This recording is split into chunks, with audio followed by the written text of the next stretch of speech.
যিনি আমাদেরকে কোরআন নাজিল করে দিয়ে ধন্য করেছেন, যিনি আমাদেরকে তাওহীদের শিক্ষা দিয়েছেন এবং যিনি আমাদেরকে মানুষ হয়ে মানুষের এমনকি বস্তুর বন্দিগি থেকে মুক্ত করেছেন, আমাদেরকে মুসলিম করেছেন, আমাদেরকে রিজিক দিয়েছেন, আমাদেরকে নিরাপত্তা দিয়েছেন, বিভিন্নভাবে তিনি আমাদের উপরে অসংখ্য অনুগ্রহ করে আমাদেরকে বাঁচিয়ে রেখেছেন।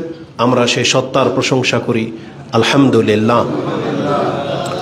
সালাতু ওয়াস সালাম প্রিয় নবী মুহাম্মদুর রাসূলুল্লাহ সাল্লাল্লাহু আলাইহি ওয়াসাল্লামের প্রতি, যিনি আমাদের মাঝে সর্বশ্রেষ্ঠ রাসূল হয়ে প্রেরিত হয়েছেন, যার শ্রেষ্ঠত্বের কারণে আমরা তার উম্মত হতে পেরে আমরাও বিগত সমস্ত উম্মাহ থেকে বেশি মর্যাদাবান হতে পেরেছি।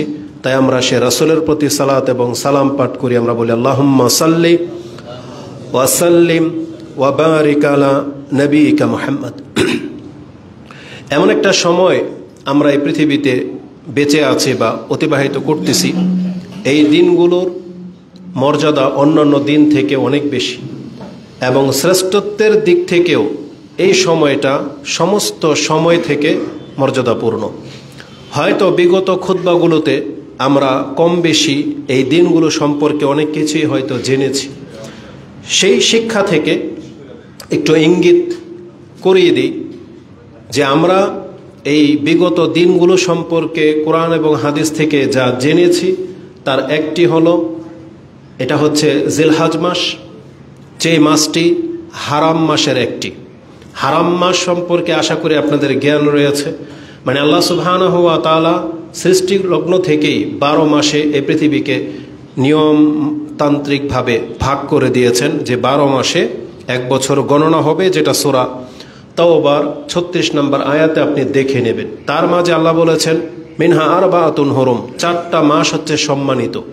মানে এই 4 মাস কিসের ভিত্তিতে সম্মানিত? মানে মুসলিম অস্ত্র ধারণ করবে না, এই 4 মাসে কোনো রক্ত ঝরানো যাবে না, ন্যায়সঙ্গতভাবে কোনো মুসলিম অন্য কাউকে আঘাত করবে না। মানে শুরুটা মুসলিমের পক্ষ থেকে হবে না, এটা হচ্ছে হারাম মাস। তো এই হারাম মাসের একটি হলো এই জিলহজ মাস। কোরআনে এই হারাম মাস সম্পর্কে যথেষ্ট কথা রয়েছে। কোরআন এবং হাদিস থেকে এই জিলহজ মাসের আরেকটি বৈশিষ্ট্য পাওয়া যায়, সেটা হচ্ছে হজের জন্য জানাশোনা কিছু মাস রয়েছে, যেটাকে আশহুরুল হজ কোরআনের ভাষায় বলা হয়েছে। যেমন আল্লাহ সুবহানাহু ওয়া তাআলা সূরা বাকারা 2 নম্বর সূরার 197 নম্বর আয়াতে বলেছেন আল হজ্জু আশহুরুম মালুমাত, নিশ্চয়ই হজের জন্য জানাশোনা মাস রয়েছে। আশহুর এখানে বহু বচন ব্যবহার করা হয়েছে, তার মানে কয়েক মাস। তাফসীরের মধ্যে উল্লেখ করা হয়েছে যে এই মাস হচ্ছে শাওয়াল, জিলকাদ এবং জিলহজ। আর জিলহজ মাসের 10 তারিখ পর্যন্ত হচ্ছে উদ্দেশ্য, কারণ 10 তারিখের পরে আর হজের নিয়ত করলে কাজ হবে না। তো যারা শাওয়াল মাসে নিয়ত করেছে তাদের হজও শুদ্ধ হবে, যারা জিলকাদে নিয়ত করেছেন তারাও শুদ্ধ হবে, এবং যারা আগামী 10ই জিলহজ মানে কুরবানি দিনের রাত পর্যন্ত যদি কোনো ব্যক্তি নিয়ত করতে পারে আর আরাফার ময়দান পার করতে পারে, তাহলে তার হজ বলে বিবেচিত হবে। তো কোরআন আল্লাহ সুবহানাহু ওয়া তাআলা বলেছেন আল হজ্জু আশহুরুম মালুমাত, হজের জন্য জানাশোনা দিন রয়েছে, আর সেই দিনগুলোর একেবারে শেষ প্রান্তে আমরা পৌঁছে গেছি। আমাদের গণনা অনুযায়ী আজকে হচ্ছে হজের 2য় দিন, তার মানে আর মাত্র 6 দিন পর আরাফার দিন আসতে যাচ্ছে। আমাদের দেশের হিসাবে আরাফা পড়েছে আগামী জুমার দিন হচ্ছে ইয়মে আরাফা।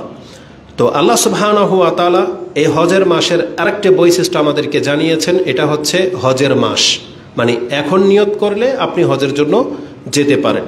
তৃতীয় বৈশিষ্ট্য হলো এই জিলহজ মাসের এই মাসের 10 দিন, এই প্রথম 10 দিন এতটা মর্যাদাপূর্ণ বা এতটা বৈশিষ্ট্যপূর্ণ বলা হয়েছে যে এই দিনের ভালো কাজ করে আপনি আল্লাহর কাছে যতটা নেকি, সম্মান, মর্যাদা পাবেন, অন্য কোনো দিনের নেকি এই দিনগুলোকে হারাতে পারে না।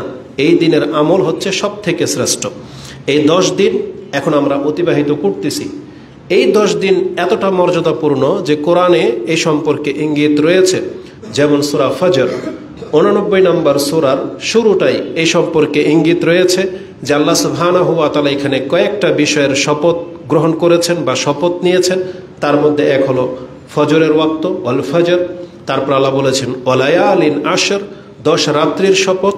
ও মুরাদু বিহা আব্দুল ইবনে আব্বাস, মুজাহিদ ও গায়রু ওয়াহিদ মিনাস সালাফ ওয়াল খালাফ, পূর্বের এবং পরের সমস্ত সৎলোক এই তাফসীর মেনে নিয়েছেন বা এটাই তাদের ব্যাখ্যা যে এই 10 রাত বলে আল্লাহ যে শপথ করেছেন তার 3টি ব্যাখ্যা করা হয়েছে। তার একটি হলো ও মুরাদু বিহা আশরু জিলহিজ্জা। ইবনে আব্বাস বলেন আল্লাহ এই 10 রাত কসম করেছেন বলতে জিলহজ মাসের এই প্রথম 10 দিনকে উদ্দেশ্য নেওয়া হয়েছে। তা আল্লাহ সুবহানাহু ওয়া তাআলার এই শপথের মাধ্যমেই এই 10 দিনের মর্যাদা সমস্ত দিন থেকে পৃথক হয়ে যাচ্ছে। উপরন্তু রাসূলুল্লাহ সাল্লাল্লাহু আলাইহি ওয়াসাল্লাম থেকে আমরা সেই হাদিস জেনেছি যে রাসূল বলেছেন মা মিন আইয়ামিন আল আমালু সালিহু ফিহিন্না বা ফিহা আহাব্বু ইলাল্লাহি আযজা ওয়া জাল্লা মিন হাযিহিল আইয়াম। আরেকটা বর্ণনা আসছে মাল আমালু ফি আইয়ামিল আফদালু মিনহা, এমন কোন দিনের সৎ কাজ উত্তম হতে পারে না এই হজের 10 দিনে করা ইবাদতকে হার মানাতে পারে। বরং আল্লাহ সুবহানাহু ওয়া তাআলার কাছে পছন্দনীয় হলো এই 10 দিনের ইবাদত অন্য যে কোনো ইবাদতের মূল্যের তুলনায় এই 10 দিনের ইবাদতের মূল্য আল্লাহর কাছে বেশি বলে গণ্য করা হয়েছে। এইভাবে যখন রাসূল বলছেন ওয়ালাল জিহাদু ফি সাবিলিল্লাহ ইয়া রাসূলুল্লাহ, মানে আল্লাহর রাস্তায় জিহাদ করেও কি এত নেকি পাওয়া যাবে না বা আল্লাহর কাছে পছন্দনীয় হবে না? রাসূলুল্লাহ সাল্লাল্লাহু আলাইহি সাল্লাম বলেছেন ওয়ালাল জিহাদু ফি সাবিলিল্লাহ, জিহাদ করেও কেউ এতটা আল্লাহর পছন্দনীয় কাজ করতে পারবে না যতটা পছন্দনীয় আল্লাহর কাছে এই 10 দিনের ইবাদত। সুবহানাল্লাহ। তো আর যেই ব্যক্তি আল্লাহর রাস্তায় শহীদ হয়ে যাবে তার কথাটা ভিন্ন, সেটা হাদিসে আপনারা আছে, এটা ভালো করেই জানেন। এই হাদিসটি ইমাম আহমদের ভাষা থেকে কোট করেছে 1978 রয়েছে, ইমাম তিরমিজি 757 এবং ইমাম বুখারী রাহিমাহুল্লাহ 969 এবং আবু দাউদে হাদিসটি 2438 রয়েছে। তাহলে এই 10 দিন সম্পর্কে আমরা এতটাই জেনেছি যে পৃথিবীর সবচেয়ে শ্রেষ্ঠ দিনগুলোর মধ্য থেকে এই 10 দিন হচ্ছে শ্রেষ্ঠ যা আমরা অতিবাহিত করতেছি। আজকে তার দ্বিতীয় দিন। এই 10 দিন আমাদের করণীয় কি হাদিসে ইঙ্গিত করে দেওয়া হয়েছে। এখানে বিশেষ করে কোনো একটা ইবাদতের দিকে ফোকাস করা হয় নাই, যদিও আমাদের বাঙালি সমাজের মাথা একটু মোটা, ভাবে একটু নিজের মতো করে। তারা প্রশ্ন করে যে হজের সিয়াম কবে থেকে শুরু হবে।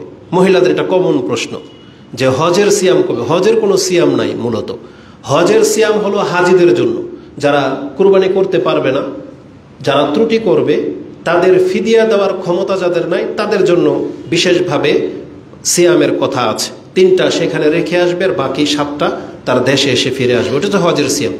কিন্তু হজের সিয়াম বলে কোনো সিয়াম নেই। আমাদের সব কাজ হিসেবে নফল সিয়াম প্রাধান্য পেতে পারে। যেমন প্রাধান্য পাবে নফল সালাত, তেমনি প্রাধান্য পাবে দান সাদাকা, তেমন প্রাধান্য পাবে নফল সিয়াম, তেমন প্রাধান্য পাবে কোরআন তেলাওয়াত এবং জিকির আসকার। তারা অন্য কোনো বিষয় সম্পর্কে জিজ্ঞেস করে না, শুধু জিজ্ঞেস করে হজের সিয়াম কবে থেকে। হজের কোনো সিয়াম নেই। এটা হচ্ছে আমভাবে বলে দেওয়া হয়েছে আপনি যে কোনো ভালো কাজ শুরু করেন না কেন এই 10 দিন, সেটা জিকির আসকার হতে পারে, সিয়াম হতে পারে, দান সাদকা হতে পারে, 2 রাকাত সালাত হতে পারে, ভালো কাজের আদেশ, অসৎ কাজের নিষেধ, সব রকমের ভালো কাজ এই 10 দিনে করলেই হলো। যেটা করবেন সেটাই আপনার শ্রেষ্ঠত্ব প্রকাশ পাবে। এই জন্য খাসভাবে আমরা কোনো ইবাদতের দিকে আপনাকে ঠেলে দিচ্ছি না। আমরা শুধু বলবো আপনার এই সময়গুলো অত্যন্ত দামি সময় আপনি পার করতেছেন। আমাদের উচিত হবে আমাদের জবান, আমাদের চক্ষু, আমাদের কান, আমাদের অন্তর, আমাদের দেহটাকে এই 24 ঘন্টায় যে যত বেশি সক্ষম সে আল্লাহর বন্দিগিতে কাটাক। তার চোখ অলওয়েজ কোরআনের দিকে থাকুক, তার কান ভালো কথা শুনুক, তার জবান দিয়ে জিকির আসকারে লিপ্ত থাকুক, আর সে পারলে মাঝে মাঝে সালাত পড়ুক, পারলে সিয়াম রাখুক। এই হচ্ছে 10 দিনের আমল। যে কোনো একটাকে প্রাধান্য দেওয়ার দরকার নাই। যার পক্ষে যেটা সহজ শুধুমাত্র ইবাদতের সাথে লেগে থাকলেই হলো, এটা আমাদের মেসেজ থাকবে। এছাড়া খাসভাবে কোনো ইবাদত এই 10 দিনে ধার্য করা হয়নি।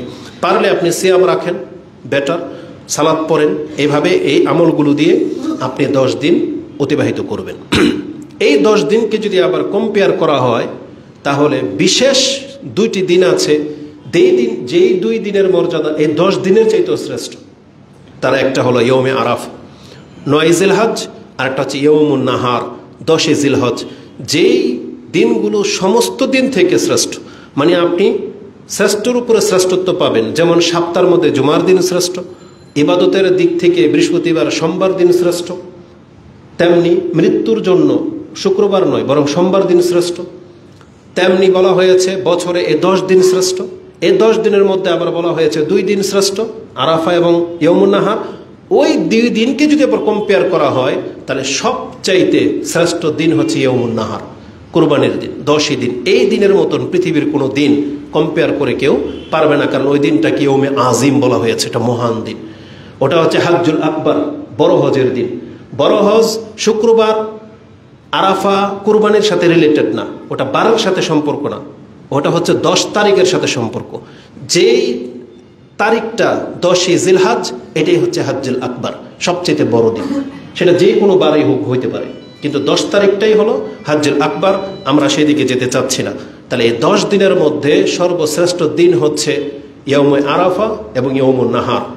আমরা আজকে আলোচনা করার মতো ইয়ৌমে আরাফাটা নিয়ে নিচ্ছি, কারণ 10 তারিখ নিয়ে কথা বলার মতো আরেকটা খুতবা আমরা পাবো। এই জন্য আজকে ইয়ৌমুন নাহার নিয়ে কথা বলবো না, সেটা আগামী খুতবায় হবে ইনশাআল্লাহ। যে 10 তারিখ ঈদের দিন আমাদের কি করণীয় রয়েছে সেই সম্পর্কে আমরা আলোচনা করব। যেহেতু ইয়ৌমে আরাফা আগামী শুক্রবার, এই জন্যে আগে থেকে আমাদেরকে প্রস্তুতি নিতে হবে। তাই আরাফা সম্পর্কে 2-1টি কথা আমি আপনার কাছে পেশ করি, যদিও আমরা এই সম্পর্কে যথেষ্ট কিছু জানি। আরাফার দিন, এটা এমন একটা শব্দ আরাফা, এই দিন এবং স্থান এবং আরাফার ময়দানে যারা উপস্থিত থাকবে এবং আরাফা দিনের আমল, এই 4টা জিনিস মর্যাদাপূর্ণ। ইয়ৌমে আরাফা, এই আরাফার সাথে লেগে আছে স্থান।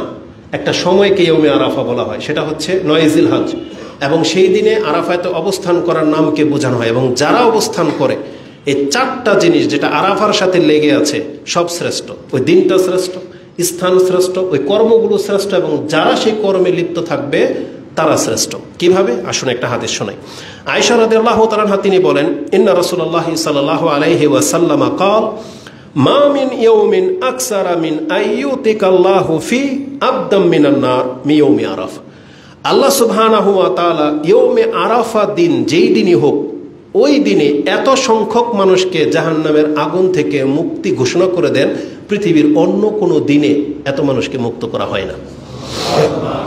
এজন্য আল্লাহর কাছে আমরা দোয়া করি, আল্লাহ যাদেরকে এই আরাফাতে মুক্ত করে দেওয়া হবে, আল্লাহ আমাদেরকেও তাদের অন্তর্ভুক্ত করুন। এবং বিশেষ করে বোঝা যায় এটা হবে যারা আরাফার ময়দানে সেদিন উপস্থিত থাকবে, তাদের মধ্য থেকে অধিকাংশকে আল্লাহ সুবহানাহু ওয়া তাআলা বা আল্লাহ যত চায় তত তাদের পক্ষ থেকে, তাদের মধ্য থেকে ক্ষমা করে দিবেন। এর ইঙ্গিত এই হাদিসের শেষে রয়েছে। কি আছে? ওয়াইন্নাহু লায়াদনু, আল্লাহ সুবহানাহু ওয়া তাআলা ওই আরাফা ময়দানে যারা উপস্থিত থাকেন সেই দিন আল্লাহ তাদের নিকটবর্তী হন। সুম্মা ইউবাহি বিহিমুল মালাইকা, তখন আল্লাহ ওই টিম যারা আরাফার ময়দানে অপেক্ষমান রৌদ্রের তাপে বসে আছে, আল্লাহ তাদের সম্পর্কে ফেরেশতাদেরকে জিজ্ঞেস করেন, মা আরাদা হাউলাই, বলো তো দেখি এরা এদের রাজ্যপ্রাসাদ, তাদের আপন ভালো ভালো জায়গাগুলো, বেডরুম ছেড়ে দিয়ে এই ময়দানে বসে আছে কেন? আল্লাহ সুবহানাহু ওয়া তাআলা তাদের মর্যাদা এভাবে তুলে ধরেন। মানে আল্লাহ বোঝাতে চেয়েছেন এই লোকগুলো মূলত তার নাজাতের জন্য এবং আমার সন্তুষ্টির জন্যই এখানে উপস্থিত হয়েছে, এখানে আর কোনো ইচ্ছা নাই, আর কোনো উদ্দেশ্যে এখানে আসেনি, এখানে কোনো গুপ্তধন নিতে আসে নাই, এখান থেকে কোটিপতি হয়ে যাওয়ার জন্য আসে নাই, কেবলমাত্র আল্লাহর সন্তুষ্টির জন্য তারা আজকে এক কাপড়ে এখানে অবস্থান নিয়েছে, যাতে করে আল্লাহ তাদেরকে ক্ষমা করে দেন। এই জন্য আল্লাহ সুবহানাহু ওয়া তাআলা তাদেরকে বলেন, মা আরাদা হাউলাই, তাদের উদ্দেশ্য কি? তার মানে যারা সেখানে উপস্থিত হয়েছেন মূলত তাদের দিকেই কথাটা যায় যে আল্লাহ অসংখ্য মানুষকে সেই দিন জাহান্নামের আগুন থেকে মুক্ত ঘোষণা করে দিবেন। এই হাদিসটি ইমাম মুসলিম কোট করেছেন, কিতাবুল হজ 3180 নম্বরে আপনি হাদিসটি পেয়ে যাবেন। তাহলে এই হাদিসের মধ্যে রয়েছে আরাফাতের দিন অসংখ্য মানুষকে জাহান্নাম থেকে মুক্ত করা হয়। তাহলে এটা দিনের বৈশিষ্ট্য পাওয়া যায়। ওই দিন আল্লাহ আরাফাবাসীর নিকটে হন, মানে আরাফার ময়দান যেখানে, তাদের যারা উপস্থিত হচ্ছে তাদের মর্যাদা প্রকাশ পাচ্ছে। এবং এটা এমন একটা দিন যেই দিন রাসূলুল্লাহ সাল্লাল্লাহু আলাইহি ওয়াসাল্লাম আরাফার ময়দান থেকে উঠে দাঁড়িয়েছেন, মুজদালিফার দিকে যাবেন সেই সন্ধ্যায়, সেটা হচ্ছে 10ই জিলহজ, মানে সূর্য ডুবে গেলেই তো 10 তারিখ শুরু হয়ে যায়। আর রাসূল যখন আরাফার ময়দানে এখনো বের হন নাই, উপস্থিত, সেখান থেকে মুজদালিফার দিকে রওনা হবেন, তখনই আল্লাহ আয়াত নাজিল করেছেন, আল ইয়াউমা আকমালতু লাকুম দীনাকুম, আজকে আমি আমার দিনকে তোমাদের জন্য পূর্ণ করে দিলাম। এই আয়াত যখন এক ইহুদি শুনেছিল বা পড়েছিল, পরবর্তীতে ওমর রাদিয়াল্লাহু তাআলার খেলাফতকালে, তখন বলেছিল যে আপনারা কোরআনে এমন একটা আয়াত পেয়েছেন, যদি এটা আমাদের ইহুদিদের উপরে আমাদের কিতাবে নাজিল করা হতো, তাহলে যেই দিন এটা নাজিল করা হতো সেই দিনটাকে আমরা ঈদের দিন হিসেবে, আনন্দের দিন হিসেবে ঘোষণা করে নিতাম। তো ওমর রাদিয়াল্লাহু তাআলা বলেছিলেন সেটা কোন আয়াত? তখন বলেছিল আল ইয়াউমা আকমালতু লাকুম দীনাকুম। তখন ওমর রাদিয়াল্লাহু তাআলা বলেছিলেন, এটা আমি ভালো করেই জানি এই আয়াতটা কোন দিন নাজিল হয়েছে, কোন স্থানে নাজিল হয়েছে। সেটা ছিল জুমার দিন, সেটা ছিল আরাফার ময়দান, আর সেটা ছিল ইয়াউমুন নাহার, 10 তারিখের রাত। তার মানে কি, যেই দিনে আমরা ঈদ পালন করি আল্লাহ ওই দিনই আয়াতটা নাজিল করেছেন। আর জুমার দিনে নাজিল করেছেন, তার মানে আমরা জুমার দিনটাকে ঈদের দিন হিসেবে উদযাপন করে থাকি। ওরা তো একদিন গণনা করেছিল, আর আজকে আমরা বছরে 52 দিন ঈদের মতন করে পালন করি। তাহলে আল্লাহ সুবহানাহু ওয়া তাআলা এতটা সম্মান আমাদেরকে দিয়েছে। তো আরাফার ময়দানে যারা উপস্থিত, এটা তাদের বৈশিষ্ট্য পেয়ে গেলাম। আমরা কি পাবো? এই জন্য আমাদেরকেও মাহরুম করা হয়নি।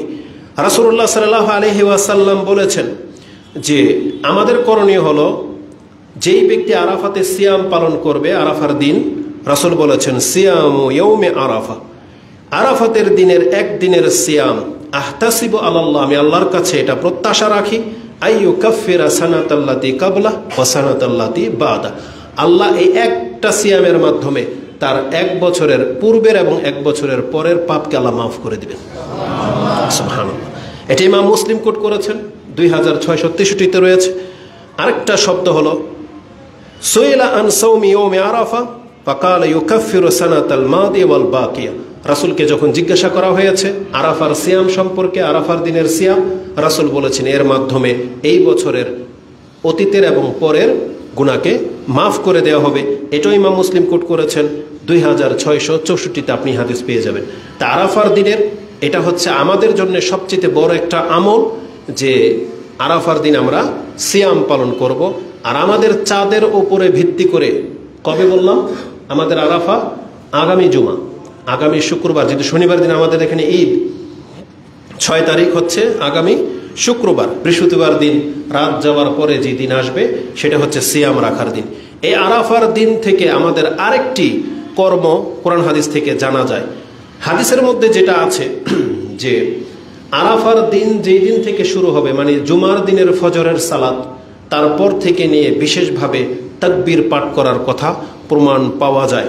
এই ক্ষেত্রে আব্দুল ইবনে আব্বাস, আলী রাদিয়াল্লাহু তাআলা আনহুমা, ইবনে মাসউদ, তাদের থেকে এই আমল আমরা পাচ্ছি, যদিও সেটা রাসূলুল্লাহ সাল্লাল্লাহু আলাইহি ওয়াসাল্লাম থেকে পাওয়া যাচ্ছে না, মানে এটা রাসূল করেছেন বলে এরকম প্রমাণ পাওয়া যায় না। তবে আব্দুল ইবনে মাসউদ, আব্দুল ইবনে আব্বাস, আলী রাদিয়াল্লাহু তাআলা আনহুম আজমাইন, তারা এটা করতেন। ওয়ান আলীইন আন্নাহু কানা ইউকাব্বিরু বাদা সালাতিল ফজর ইয়াউমে আরাফা, তিনি ফজরের নামাজের সালাম ফেরানোর পর আরাফার দিনে ইলা সালাতিল আসরি মিন আখির আইয়ামিত তাশরিক, আইয়ামিত তাশরিকের আসরের সালাত পর্যন্ত তারা কি করতেন? ইউকাব্বিরু বাদাল আসর, তারা প্রত্যেক নামাজের পরে তারা তাকবীর পাঠ করতেন। এই হাদিস মুসান্নাফ ইবনু আবি শাইবা 5631 এবং 5633-এ রয়েছে। যে মুসান্নাফ ইবনে আবি শাইবা থেকে হানাফি সমাজের লোক বেশি উদ্ধৃতি দিয়ে থাকে। তাহলে এটা কাদের আমল? সাহাবা একরামদের আমল। এটা আমরা সুন্নাহ বলবো না, যেহেতু রাসূল সাল্লাল্লাহু আলাইহি ওয়াসাল্লামের হাদিস না, এটা সাহাবা একরামদের কাছ থেকে আমরা এটা পেয়েছি। এবং তারা কি বলে তাকবীর পাঠ করতেন সালাম ফেরানোর পর? আল্লাহু আকবার, আল্লাহু আকবার, আল্লাহু আকবার, লা ইলাহা ইল্লাল্লাহু, আল্লাহু আকবার, আল্লাহু আকবার ওয়ালিল্লাহিল হামদ। এটাও আপনি মুসান্নাফ ইবনে আবি শাইবা 5633-এ পেয়ে যাবেন। আমাদের সমাজে 2 বার আল্লাহু আকবার বলা হয়, কিন্তু 2 বার এবং 3 বার উভয়টা রয়েছে, আমরা একটা বেশিটা নিয়েছি, 3 বার আমরা বলে থাকি। কেননা আন হুমায়দিন তিনি বলেন আন্নাল হাসান আল বসরি কানা ইউকাব্বিরু আল্লাহু আকবার সালাসান, হাসান আল বসরি রাহিমাহুল্লাহ তিনিও 3 বার বলতেন, মানে আল্লাহু আকবার, আল্লাহু আকবার, আল্লাহু আকবার, লা ইলাহা ইল্লাল্লাহু আল্লাহু আকবার ওয়ালিল্লাহিল হামদ। প্রথমে 3 বার, পরে 2 বার। এটাও মুসান্নাফ ইবনে আবি শাইবাতে 5654-তে আপনি পেয়ে যাবেন। তা আমাদের কাছে যে দলিল আছে সেটা আমি আপনার কাছে পেশ করে দিয়েছি।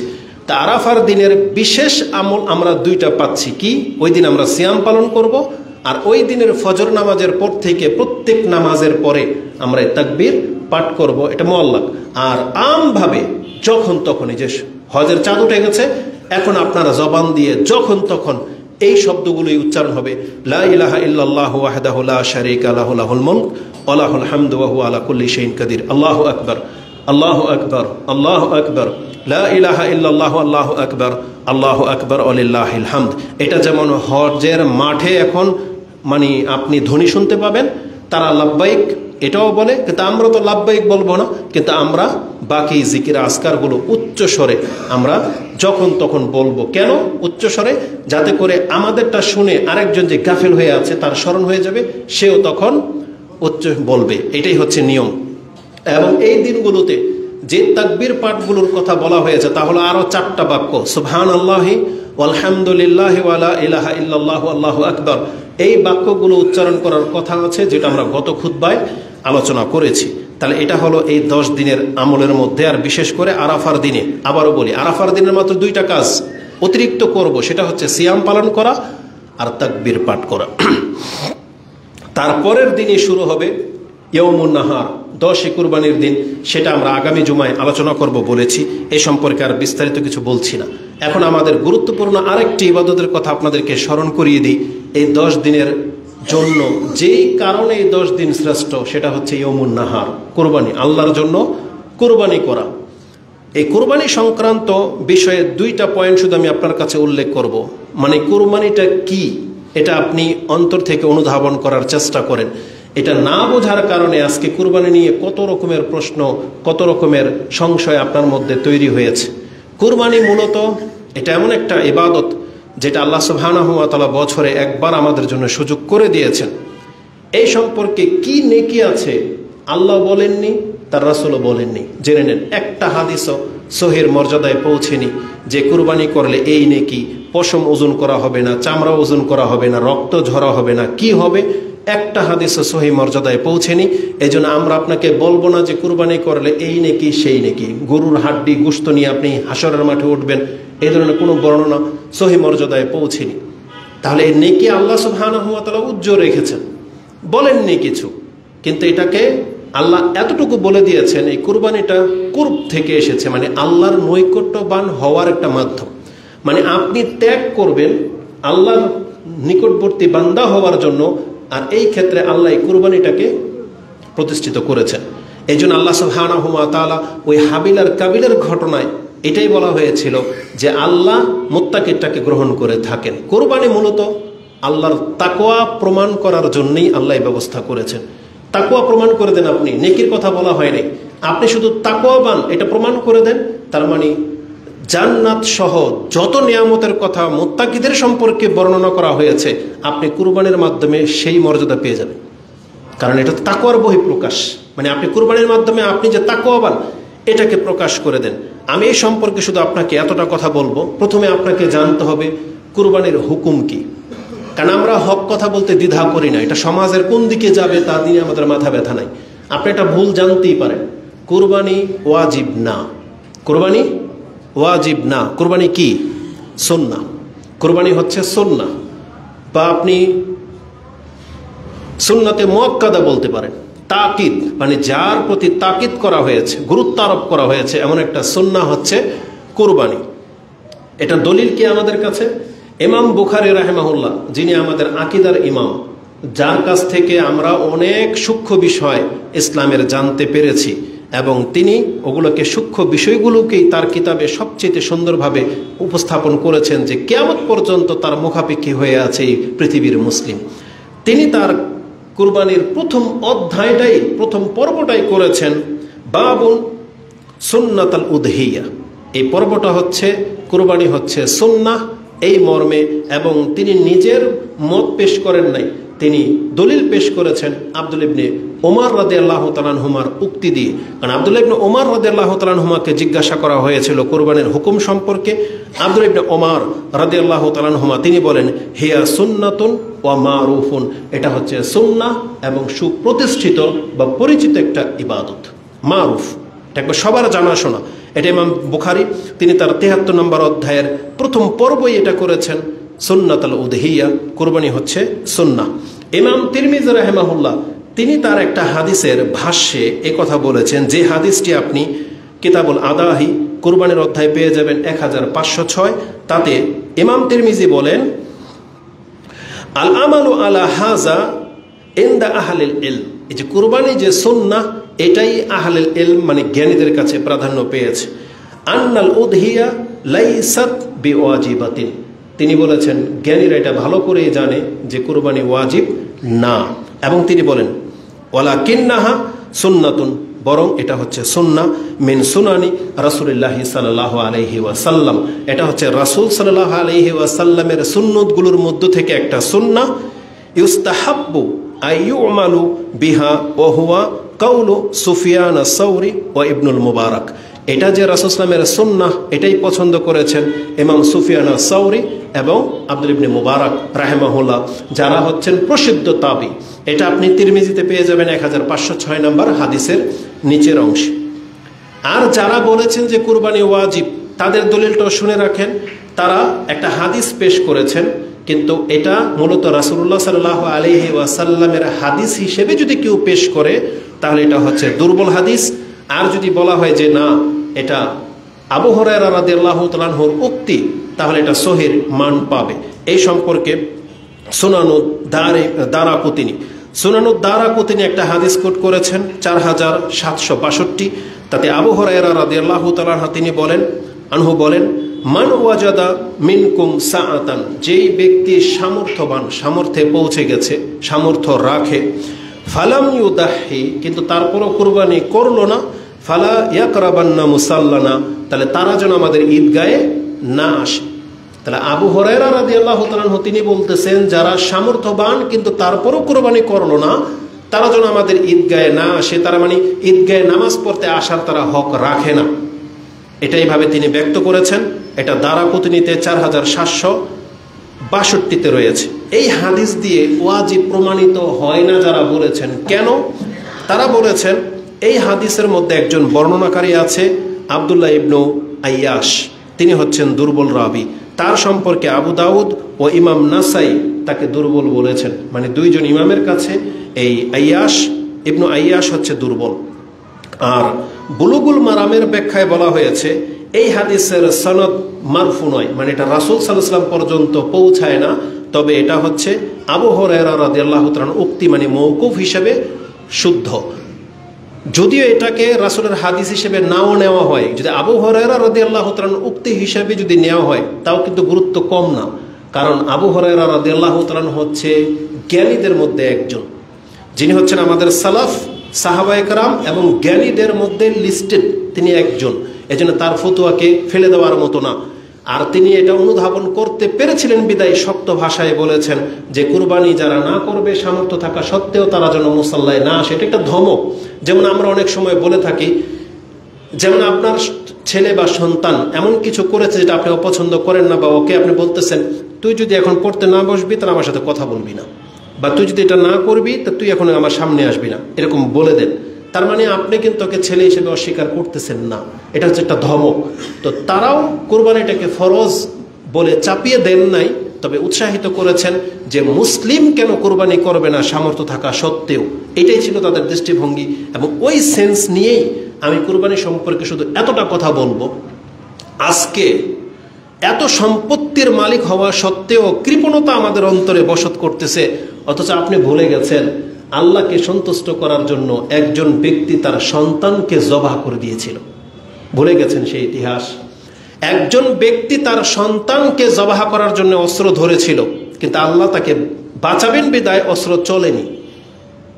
আল্লাহকে সন্তুষ্ট করার জন্য একজন ব্যক্তি শুয়ে গিয়েছিল, আমাকে জবাহ করে দেওয়া হোক, আপত্তি করে নেই। বরং বলেছিল, হে আমার পিতা, আপনি যা আদেশ প্রাপ্ত হয়েছেন করে ফেলেন, সাতাজিদুনি ইনশাআল্লাহু মিনাস সাবিরিন, আপনি আমাকে ধৈর্য ধারণকারী পাবেন। তার মানে সে আল্লাহর রাহে জবা হয়ে যাওয়ার জন্য শুয়ে পড়েছে।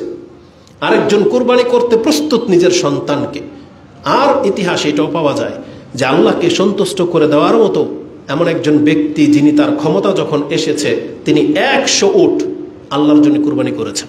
তিনি হচ্ছেন আমাদের নবী মুহাম্মদুর রাসূলুল্লাহ সাল্লাল্লাহু আলাইহি সাল্লাম। এটা আমরা সবাই জানি যে বিদায় হজে রাসূলুল্লাহ সাল্লাল্লাহু আলাইহি সাল্লাম 100 উট, তার মধ্যে নিজের হাতেই তিনি 73টা বা 79টা উট নিজের হাতে একা জবাহ করেছেন। একটা গরু জবাহ করতে আপনি পেরেশান হয়ে যাবেন, ভয় লাগবে আপনার, আর রাসূল নিজের হাতে এতগুলো উট তিনি একা জবাহ করেছেন, নহর করেছেন, এবং তার নিজের টাকার।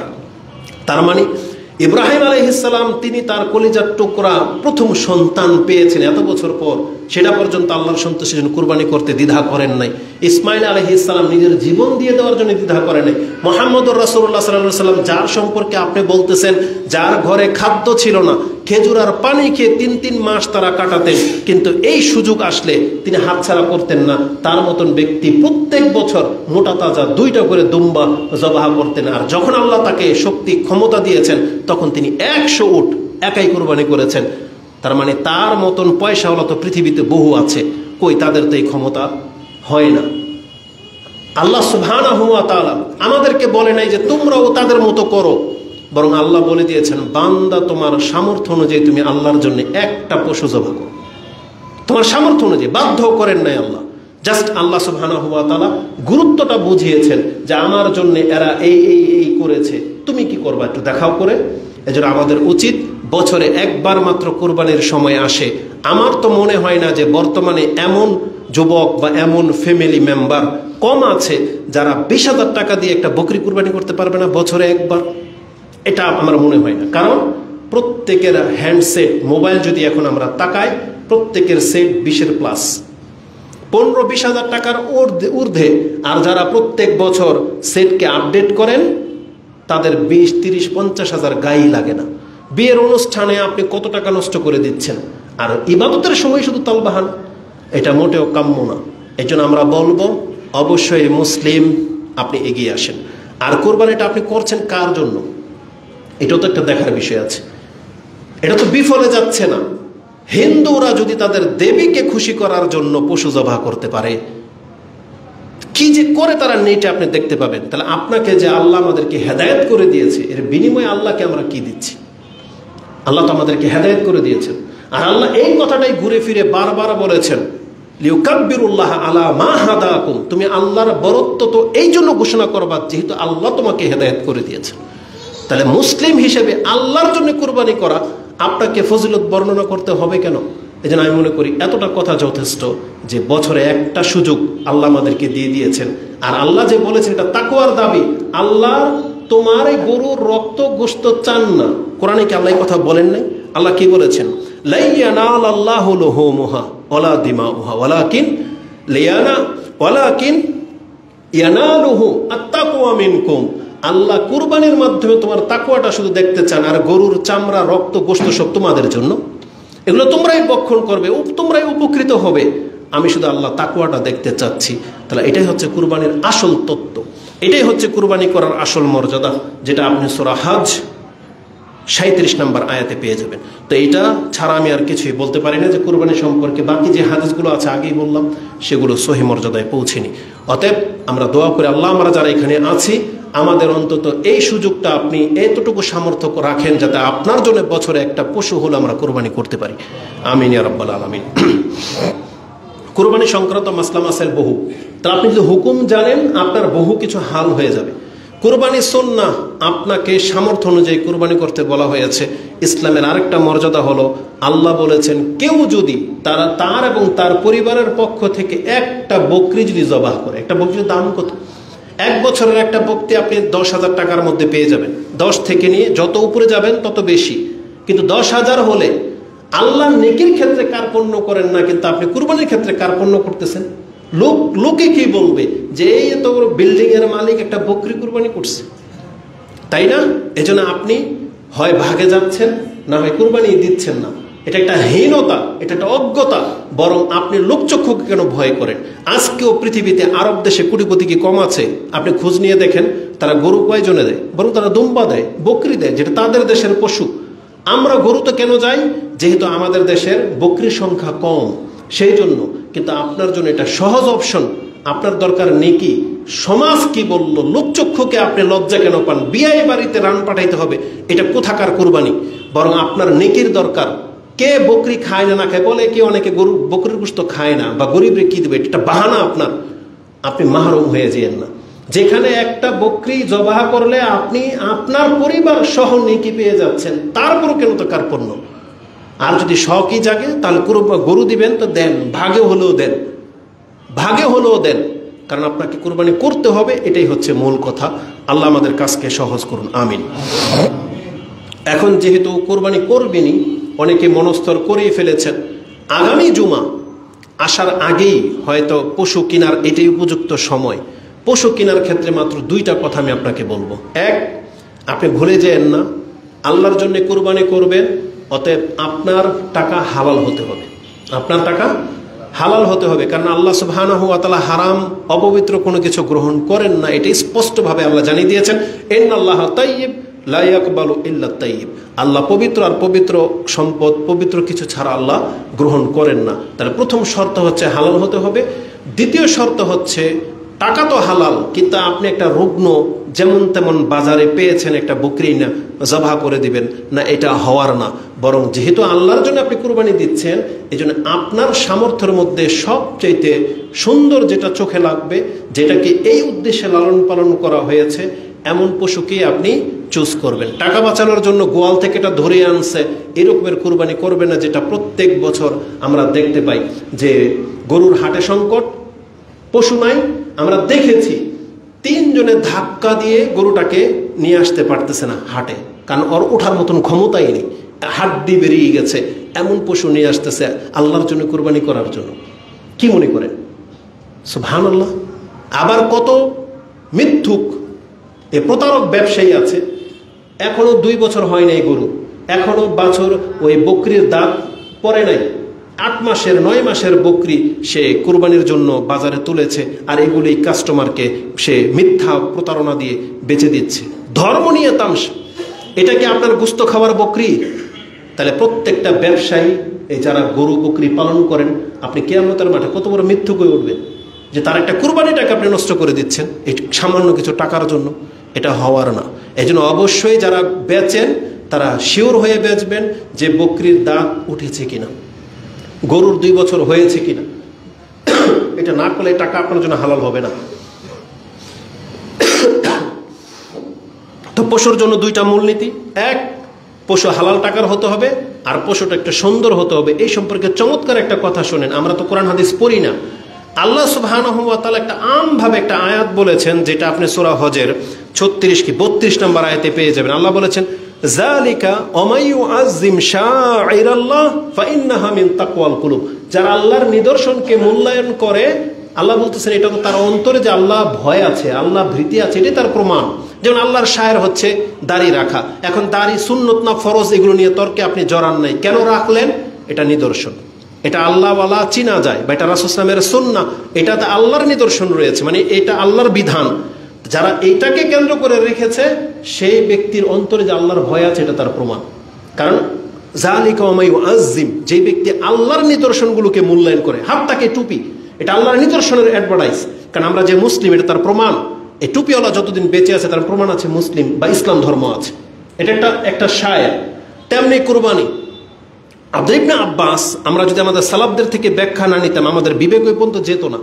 এই আয়াতের তাফসীর ইবনে কাসির তিনি আব্দুল্লাহ ইবনে আব্বাস থেকে ব্যাখ্যা এনেছেন, যালিকা ওয়া ইউআযযিম শাআইরাল্লাহ, আল্লাহর নিদর্শনকে মূল্যায়ন করা। তিনি বলতেছেন পশুর ক্ষেত্রে কি হবে বলেন,